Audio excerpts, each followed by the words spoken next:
ఆమె. గమనించండి, దేవుడు ఒక ఉపమానం చెప్పాడు. ఏమని అంటే, ఒక ఇద్దరు గురించి దేవుడు ఒక ఉపమానం చెప్పాడు. ఒక వ్యక్తి అంట ధనవంతుడు, అతనికి ఏది కొదువు లేదు. అతనికి ఏది కూడా అతనికి కొదువు లేదు. ఎందుకు అంటే ఆస్తిలో కొదువు లేదు. అతనికి చాలా ఉన్నతమైన స్థానంలో ఉన్నాడు. అతను ఏం చేసేవాడో తెలుసా? అతను తాగుము తినుము సుఖించుమంట తింటున్నాడు, తాగుతున్నాడు, సుఖిస్తున్నాడు, ఆగి ప్రశాంతంగా తిరుగుతున్నాడు. అంతే కదండి. చాలామంది ఒక కోట్ల ఆస్తి ఉంటే వాళ్ళకేం కమ్మంగా వెళ్తారు, తింటారు, తాగుతారు, ఇష్టాచారం జీవిస్తారు. ఇప్పుడు ఇతను కూడా అంతే. దేవుడు అంటే దేవుడు ఎక్కడ ఉన్నాడా అని మాట్లాడుతున్నాడు. అయితే ఆ వ్యక్తి ఉన్న చోటే ఒక వ్యక్తి ధనిద్ధుడు ఉన్నాడంట. ధనిద్ధుడు అంటే ధనిద్ధుడికి తినటానికి ఆహారం లేదు. తినటానికి ఆహారం ఒకటి లేదు. రెండోది, అతను కట్టుకోవటానికి వస్త్రాలు కూడా సరైన లేవు. మూడోది, అతనికి గాయపడ్డాడు అతను బాగా. అంటే ఇదంతా కూడా కురుపులతో నిన్నున్నాడు. కురుపులు వచ్చినాయి అతనికి. అంటే ఓ పక్కేమో ఉండటానికి నివాసం లేదు. రెండోసారి ఏమో అతనికి మంచి వస్త్రాలు కూడా తినటానికి కూడా లేదు. మూడో దానికి వస్తే ఆయనకు మంచి ఆరోగ్యం కూడా లేదు. మంచి ఆరోగ్యం కూడా లేదు. కానీ ధనవంతుడికి ఆరోగ్యం అన్నది, తినటానికి తిండి అన్నీ ఉన్నాయి, కట్టుకోవడానికి వస్త్రాలు ఉన్నాయి, అతనికి మంచి ఆరోగ్యం ఉంది, అంతా బాగున్నాడు. అతను చిన్న మొక్కలు అట్టు ఇసిరేస్తే ఆ ధనిద్రుడికి ఇసిరేసేవాడంట, వాడికి పెట్టండి అని. ఇక అతను అది తీసుకునేవాడు. దేవా నాకు ఇచ్చావు, నీకు స్తోత్రం అని తినేవాడు అనమాట. అయితే ఈ ధనవంతుడు అంటాడు, వాడి కళ్ళు చూసి, నీకు ఎక్కడ ఉంది? నువ్వు తినటానికి తిండి లేదు, నేనిస్తే నేను పడేసిన ఎంగిరి రొట్టె మొక్కలు నేను పడేసింది తింటున్నావు. నువ్వు దేవుడు అంటావు, ఎక్కడ ఉన్నాడు రా దేవుడు అని అతను అంటాడు, నాకు ఏమి లేకపోయినా దేవుడు నాకు ఇది ఇచ్చాడు అంటాడు. తర్వాత నీకు కట్టుకోవడానికి వస్త్రాలు లేవు కదరా, నేను పడేసిన వస్త్రాలు దగ్గర కట్టుకుంటుందంటే, అయితే మళ్ళీ దేవుడు ఇచ్చాడు అంటున్నాడు. నీకు ఆరోగ్యం లేదు గారా, నీకు మంచి ఆరోగ్యం లేదు కదా, నీ ఒళ్ళల్లా కుక్కలు చూడండి, కురుపులు వచ్చి కుక్కలు నాగుతున్నాయి కదా అని నేను ఈ స్థితిలో ఉండగాని నాకు దేవుడికే స్తుతి మహిమ కలుగును గాక అంటున్నాడు. చూడండి, చాలామంది జీవితాల్లో అన్నీ ఉన్నప్పుడు దేవుడిని తలుచుకోరు. దేవుడు అంటేనే చూడండి భయం లేకుండా ఉంటారు. ఏమి లేనప్పుడే దేవుడిని తలుచుకుంటారు చాలామంది. ఈ ధనవంతుడు నాకు అన్నీ ఉన్నాయి, బాధ లేదు అనుకుంటున్నాడు.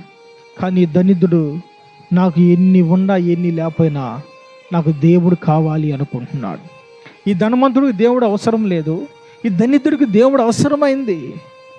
ఈ లోకంలో చాలామంది ఇష్టాసారంగా శరీరాన్ని తాగటం, తిరగటం, డబ్బు ఉందని తాగటం, తిరగటం, ఇష్టాసారంగా జీవించే వాళ్ళు చాలామంది ఉన్నారు.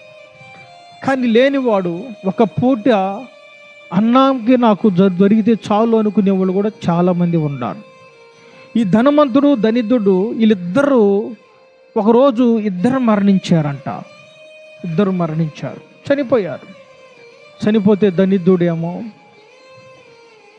పోయి అబ్రహాము రొమ్మున పరలోకములో ఉన్నాడు. ధనవంతుడేమో నరకానిలోకి దారి వెళ్ళిపోయాడు, నరకంలో పడ్డాడు. అయితే ధనవంతుడు నరకంలో ఉన్నాడు, దరిద్రుడు పరలోకంలో ఉన్నాడు. అప్పుడు ధనవంతుడు గుర్తొచ్చింది, నాకు డబ్బు ఉందా, నాకు ఆస్తి ఉందా, ఆరోగ్యం ఇచ్చాడు దేవుడు, నేను దేవుణ్ణి దూషించాను, నేను దేవుణ్ణి మర్చిపోయాను అని అప్పుడు ఆ నరకంలో ఉండి ఏడుస్తున్నాడంట. ఏమని పిలుస్తున్నాడు? అబ్రహామా, అబ్రహామా, నీ రొమ్మును ఆనుకున్న లాజరును పిలిచి నా గొంతు దడపరాదా? గుర్తుపెట్టుకోండి, ఏమంటున్నాడు? నీ రొమ్మున ఆనుకున్న లాజరును పిలిచి నా గొంతు దడపరాదా అంటున్నాడు. అంటే చాలామంది ఏమనుకుంటారంటే, నరకం పరలోకం నువ్వు చూసి వచ్చావు పాస్టర్ గారు అంటారు. చాలామంది నరకం ఉందా, పరలోకం ఉందా అని ఎగతాళిగా మాట్లాడే వాళ్ళు ఉంటారు. కానీ క్రీస్తునందు ఉండదు ఏం బిడ్డలారా, నరకం పరలోకం ఉంది. వాడికి తెలియలా ఈ భూమి మీద ఉన్నంతసేపు వాడికి ఆరోగ్యం ఉంది, తినటానికి ఆస్తి ఉన్నది, ఎంతోమంది పని మనుషులు ఉన్నారు, అంటే విస్తారమైన ధనం ఉండేలేకి దేవుడు కానరాలా. కానీ ధనిద్దుడికి ఆరోగ్యం కోల్పోయినా, ఏమి లేకపోయినా కానీ దేవుడే నాకు ముఖ్యం అనుకున్నాడు ఈ ధనిద్దుడు. తెలుసండి, ఈ లోకం చూసుకోవాలా, పరలోకాన్ని చూసుకున్నాడు. చాలామంది జీవితాల్లో చాలామంది తాగము తినుము సుఖించుమని దేవుని విడిచిపెట్టి నువ్వు ఇష్టాసారంగా జీవిస్తున్నావేమో, కానీ రేపు దేవుడికి లెక్కప్ప చెప్పుకోవాలి జాగ్రత్త, దేవుడికి లెక్కప్ప చెప్పుకోవాలి జాగ్రత్త, గుర్తుపెట్టుకోండి. అయితే అంటున్నాడు చూడండి, ఆ స్థలంలోకి రావాతి కాదు అని నేను అంటే ఏమంటున్నాడు తెలుసా? నా సహోదరులు భూమి మీద ఎంతోమంది ఉన్నారు, వాళ్ళు ఈ స్థలంలోకి రాకుండా లాజరును పోయి చెప్పమంటున్నాడు. లాజరును పోయి చెప్పమంటున్నాడు, దరిద్రుడిని పోయి చెప్పమంటున్నాడు. దరిద్రుడిని పంపి అంటే అతను అన్న మాట ఏందో తెలుసా? అక్కడ చవటానికి చాలామంది దేవుడు ఏర్పరచుకున్న పాస్టర్లు ఉన్నారు, అక్కడ చవటానికి చాలామంది ఉన్నారు. నమ్మిన వాడు రక్షణ పడతాడు, నమ్మని వాడికి ఇదే శిక్ష వచ్చింది అని చెప్పాడు. చూడండి, దేవుడు వాక్య సర్వలోకానికి సువార్త ప్రకటించి నమ్మిన వాడు రక్షింపడి, నమ్మని వాడికి శిక్షించబడిద్ది అన్నాడు. ఈరోజు వాక్యం వింటున్నారు, కానీ నీ హృదయం నువ్వు మార్చుకోలేకపోతున్నావు.